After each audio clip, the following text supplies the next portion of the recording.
Hello guys, এই যে একজন বৌদ্ধ যাচ্ছে, এই যে আমি আপনাকে দেখাচ্ছি। এই যে মূল প্রধান ফটক দিয়ে এই বৌদ্ধ ঢুকতেছে। এটা হলো বৌদ্ধ বিহারের প্রধান মূল ফটক।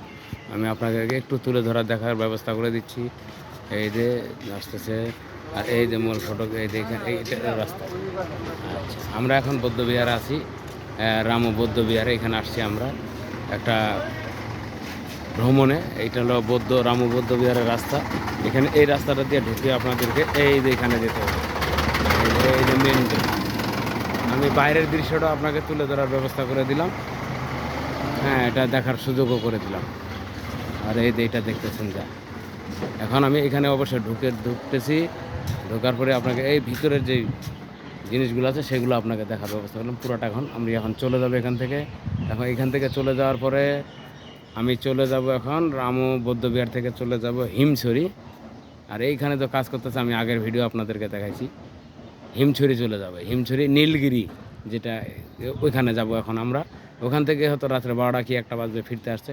তখন আমরা আবার কক্সবাজারে চলে যাব, আমাদের হোটেলে।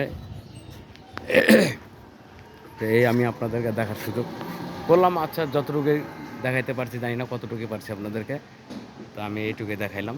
আর আশা করি আরও ভালো ভালো কিছু করার চেষ্টা করার জন্য, ইনশাল্লাহ। খোদা হাফেজ।